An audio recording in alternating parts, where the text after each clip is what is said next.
Hi guys, today we are going to discuss about chi-square distribution, and the chi-square distribution is basically a sampling distribution. So before to talk about chi-square distribution, we must think about what is sampling distribution. Hopefully you are well aware what is sampling distribution. Sampling distribution is referred as distribution of test statistic. Now the question is that what is test statistic? Suppose we have a population and we have various units in that, and we wish to gather some information regarding this population. So first we drag a sample from this population. So the sample unit can be assembled in this particular frame, x1 x2 denoted as xn. Okay, now we will try to frame a function of this sample observation so that we can gather a proper information about the sample or indirectly about the population. Suppose we are constructing a function t which is referred as function of x1 x2 xn, that is function of random sample. This t is referred as statistic. So statistic is basically function of random sample. To talk about this statistic or to think to gather the information this test statistic, we really need the distribution of this test statistic or simply statistic, and the distribution of this statistic is referred as sampling distribution of t और statistic. तो भाई बात simple सी ये है कि chi-square distribution एक तरह का सैम्पलिंग डिस्ट्रीब्यूशन है, और अगर सैम्पलिंग डिस्ट्रीब्यूशन के बारे में बात करनी है तो पहले सोचिए कि सैम्पलिंग डिस्ट्रीब्यूशन क्या है. हम कहते हैं कि मान लीजिए आपके पास एक पॉपुलेशन है और उस पॉपुलेशन के बारे में आपको इन्फॉर्मेशन कलेक्ट करनी है.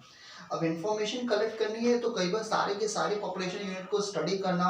या उस पर कोई फॉर्मूला रख के इन्फॉर्मेशन निकालना उतना आसान नहीं होता. तो इसके लिए हम क्या करते हैं कि पॉपुलेशन से एक सैंपल निकालते हैं जो उस पॉपुलेशन का रिप्रेजेंटेटिव होता है. जब आप सैंपल निकालते हैं तो सैंपल ऑब्जर्वेशंस क्या आपस में एक फंक्शनल फॉर्म क्रिएट करते हैं. जिस भी डिजायर्ड क्वांटिटी या जिस भी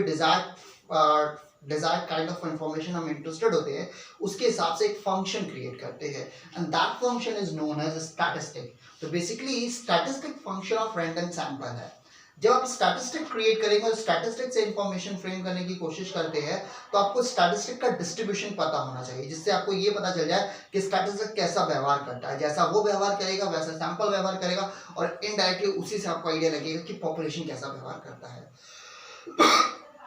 या पॉपुलेशन से आप क्या क्या कमेंट कर सकते हैं. ठीक है, जैसे कि नॉर्मल है, बाइनोमियल है, पॉइजन है, उन सब के सैंपल निकालिए, फिर स्टैटिस्टिक फ्रेम करिए तो आप नॉर्मल के पैरामीटर्स के बारे में कमेंट कर सकते हैं, या नॉर्मल के नेचर के बारे में कमेंट कर सकते हैं, या नॉर्मल कहाँ से लिया गया होगा, किस तरह का होगा, ये सारे के बारे में आप आइडिया लगा सकते हैं. तो डिस्ट्रीब्यूशन ऑफ दिस स्टैटिस्टिक या distribution of any test statistic is known as sampling distribution. आपके कोर्स में 3 तरह के डिस्ट्रीब्यूशंस के बारे में हम खासकर बात करेंगे. पहला होगा chi-square डिस्ट्रीब्यूशन, फिर होगा t डिस्ट्रीब्यूशन, और फिर होगा f डिस्ट्रीब्यूशन. तो one by one we should discuss या we should talk about it. First we start with chi-square distribution.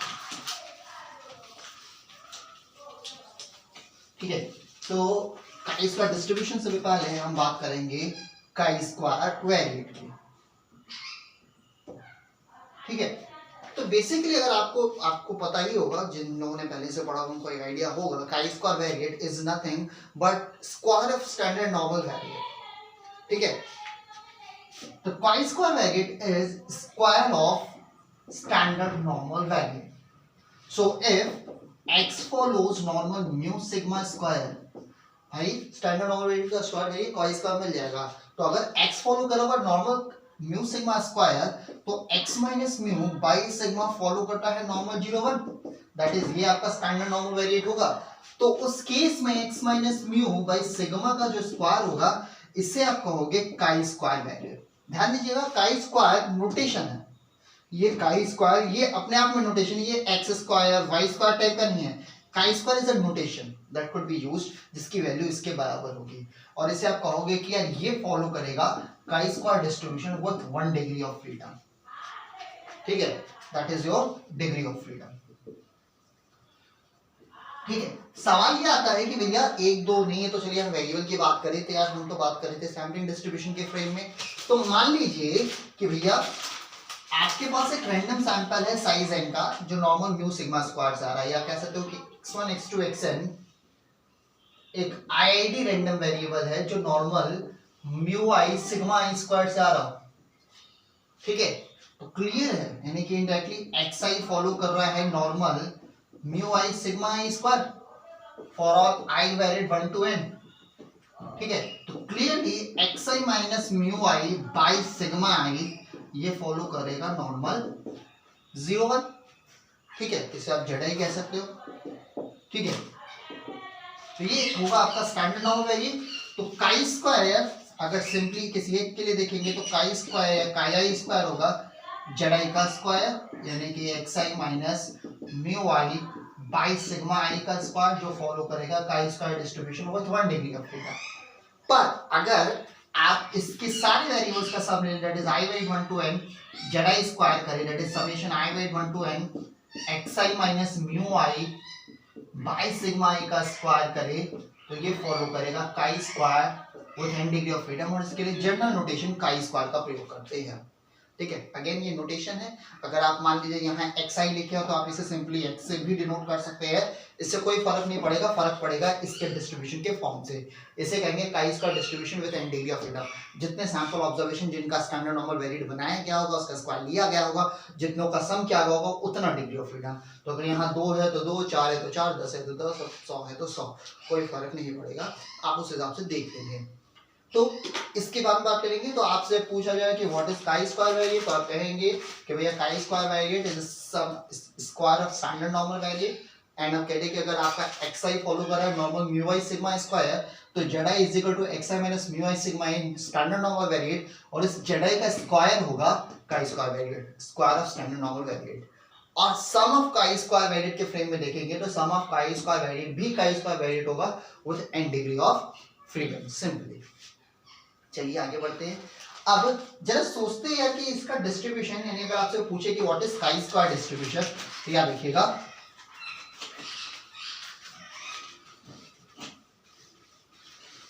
कि आपसे पूछा है कि काई स्क्वायर डिस्ट्रीब्यूशन क्या है, तो आप क्या लिखोगे, लिखिएगा if x I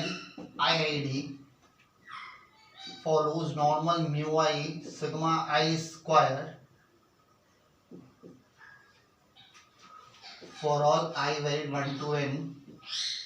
then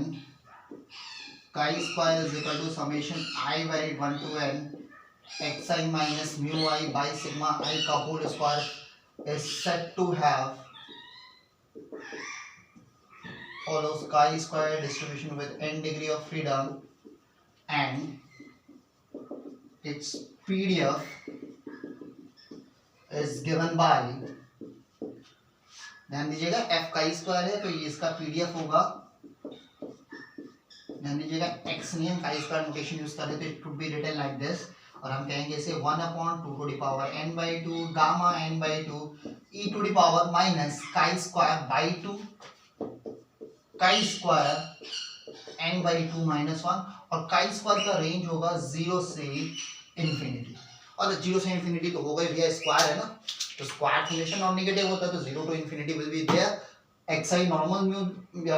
xi minus mu I by sigma I standard normal variate होता है जिसका रेंज -इंफिनिटी टू इंफिनिटी होता है। अगर उसका स्क्वायर करेंगे तो जाहिर सी बात है वो नॉन नेगेटिव होगा, दैट इज 0 to infinity होगा, तो हम इसके बारे में बात कर सकते हैं। अब थोड़ा और सोचते हैं,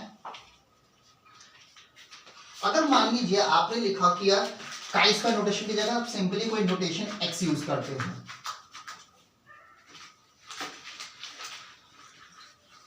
सिंपली कोई नोटेशन x यूज करते हो, कहते हैं ये फॉलो कर रहा है chi square distribution with n degree of freedom, ठीक। तो अगर आप ये नोटेशन यूज करेंगे तो जहां जहां काई स्क्वायर लिखे हैं वहां वहां बस x हो जाएगा, तो आप इसको सिंपली ये भी लिख सकते हो कि f काई स्क्वायर x जो होगा वो, या f x जो होगा वो 1/2 के पावर n/2 गामा n/2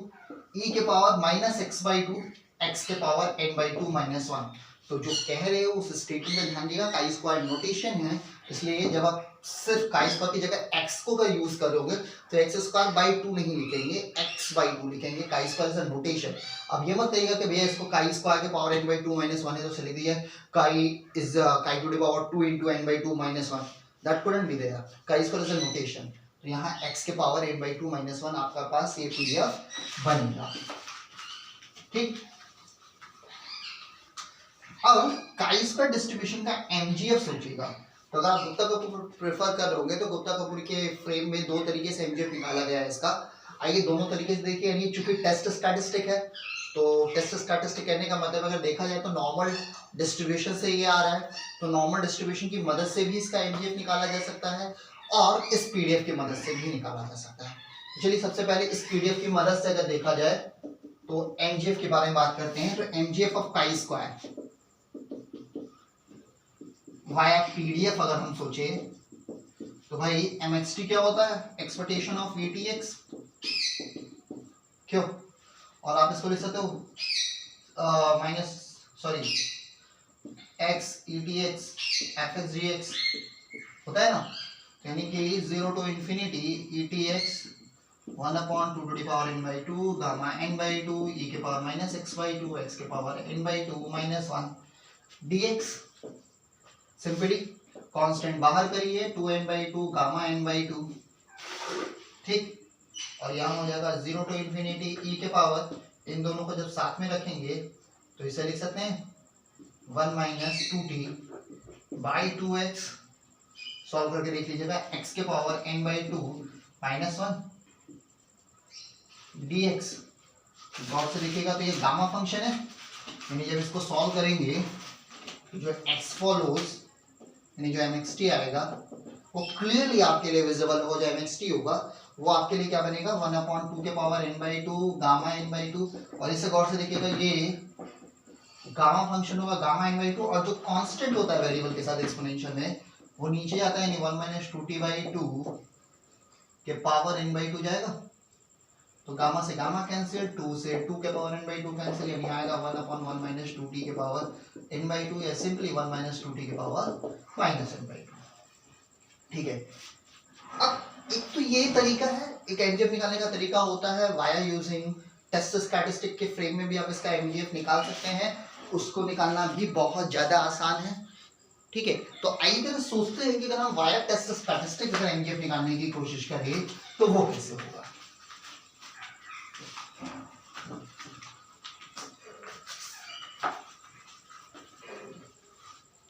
ठीक भैया, इसमें क्या कहा गया है, आपसे कहा गया है कि if x i follows normal mu i sigma i square then z i is equal to x i minus mu i by sigma i follows normal 0 1, क्यों, ठीक है। तो chi square basically is nothing but summation i by 1 to n z i square है जो follow कर रहा है chi square distribution with n degree of freedom. तो भैया आप निकाल लो m काई स्क्वायर टी, ठीक है, और ये आई आई डी, तो इसको आप लिख सकते हो m summation i by 1 to n z i square T. अब चूंकि ये इंडिपेंडेंट है, इसको आप ये भी लिख सकते हो, अगर ये इंडिपेंडेंट होगा तो ये भी इंडिपेंडेंट होगा, तो m Z i square T, क्यों, लिख सकते हैं। और अगर m Z i square T लिख सकते हैं तो इसको लिख सकते हैं product i by 1 to n expectation of e के power t Z i square, है ना। यानी सिंपली अगर ये तो मान लीजिए एक क्वेश्चन स्टार्ट बना के रख दीजिए, तो अगर सिंपली हम m Z i square T के बारे में सोचे तो क्या होगा, expectation of e t Z i square, और एक्सपेक्टेशन ऑफ कैसे निकालते हैं इसको, जेड आई का रेंज क्या होगा, जेड आई अगर ये है तो एफ ऑफ जेड आई क्या होगा, नॉर्मल 0 1 है ना, तो नॉर्मल 0 1 का पीडीएफ क्या होगा 1/√2 पाई ई के power minus Z i square by 2, और जेड आई की रेंज होगी माइनस इन्फिनिटी टू इन्फिनिटी। याद रखिएगा नॉर्मल 0 1 है तो सिग्मा √2 पाई सिग्मा की जगह 1 और एक्स आई माइनस म्यू, तो म्यू की जगह 0 और सिग्मा के ये आपके पास पीडीएफ ये है, तो यहाँ पे रेंज होगा माइनस इन्फिनिटी टू इन्फिनिटी ई के power T Z i square 1/√2 पाई ई के power minus Z i square by 2, क्यों भाई लिखा जा सकता है। और अगर लिख सकते हैं तो डी जेड आई रहने दीजिए, 1/√2 पाई को बाहर करिए, माइनस इन्फिनिटी टू इन्फिनिटी कीजिए, जेड आई स्क्वायर को साथ में रख रहे हैं तो minus sorry T Z i square minus Z i square by 2 है, डी जेड आई है, तो जरा इस पोर्शन पे थोड़ा गौर करते हैं। अगर हम इसमें से जड़ाई स्क्वायर बाई 2 कॉमन ले ले तो यहाँ पे क्या हो जाएगा 2t माइनस 1, ठीक है। और अगर माइनस को बाहर कर ले तो ये हो जाएगा 1 माइनस 2t, लिख सकते हैं, कोई दिक्कत नहीं होगी। और अगर लिख सकते हो तो ये पूरा यहाँ से हटेगा और आप यहाँ पे लिख सकते हो simply e to the power minus 1/2 1 minus 2t जड़ाई स्क्वायर डी जड़ाई, है ना, लिखा जा सकता है। तो भैया अगर गौर से थोड़ा दिमाग आगे सोचे तो ये गामा फंक्शन ही तो है, gamma function minus infinity to infinity, ये वाला भी टर्म कराया है। बस यहाँ पे आपको जड़ाई का टर्म चाहिए, तो जड़ाई का टर्म नहीं है, तो जड़ाई के टर्म नहीं है तो जड़ाई का टू दी पावर 0 लिख सकते हैं, क्यों भाई। तो ये जड़ाई का के पावर 0, जड़ाई के पावर n के फ्रेम में लिख रहा है, तो ये जब रखेंगे तो जड़ाई के पावर 0 इवन फंक्शन है, इवन फंक्शन है तो आपको पता है कि इसका प्रूफ फिर क्या हो जाएगा 1/√2 बाई जेड के पावर जो टर्म होता है प्लस 1/2, n होता था n प्लस 1/2 होता था, और अपॉन 1 माइनस 2t/2, ये जड़ाई के साथ कोफिशिएंट है, तो 1 माइनस 2t/2 के पावर 0 प्लस 1/2, यानी ये जब सॉल्व करेंगे तो क्या हो जाएगा गामा 1/2, यहाँ भी 1/2। तो जरा गौर से सोच के ढंग से दिमाग आइए, √2 से √2 कैंसिल, गामा 1/2 की वैल्यू √π होती है, ये पूरा कैंसिल होगा और ये सिंपली 1/1 माइनस 2t के पावर 1/2 आएगा, ठीक है। तो यानी अगर हम ढंग से सोचे तो जड़ाई स्क्वायर बाई 2 यानी जो ये होगा वो बेसिकली क्या हो जाएगा mz² 1 माइनस 2t के पावर माइनस 1/2, ये तो भैया इसमें रख सकते हैं ना, ये स्टार में, तो जब स्टार में इसको रखेंगे तो क्या हो जाएगा product i/1 to n 1 minus 2t के पावर माइनस 1/2, चूंकि टर्म यानी इसी टर्म को आप n टाइम प्रोडक्ट करेंगे, यानी जब n टाइम प्रोडक्ट करेंगे तो इसको लिख सकते हैं, कोई दिक्कत नहीं। और अगर इसको ढंग से देखें तो इसको लिख सकते हैं, ध्यान दीजिएगा m chi square t for a काई स्क्वायर बेसिकली ये होगा, ये तो मिल गया, यानी अगर आपका mgf पूछेगा तो आपका mgf है, यही तो आया भी था पीछे भी, जब आप पीछे सॉल्व किए तो भी यही आया था। अब जरा इस pdf को जब mgf को ढंग से देखिए तो इस 2 को 1/2 के फ्रेम में लिख सकते हैं, तो ये काफी हद तक 1 माइनस t/a के पावर माइनस लैम्डा का फ्रेम नहीं दिख रहा क्या, हाँ, और ये गामा डिस्ट्रीब्यूशन का mgf है, गामा ए लैम्डा का, तो ये भी देखेंगे फिर mgf ऑफ क्या है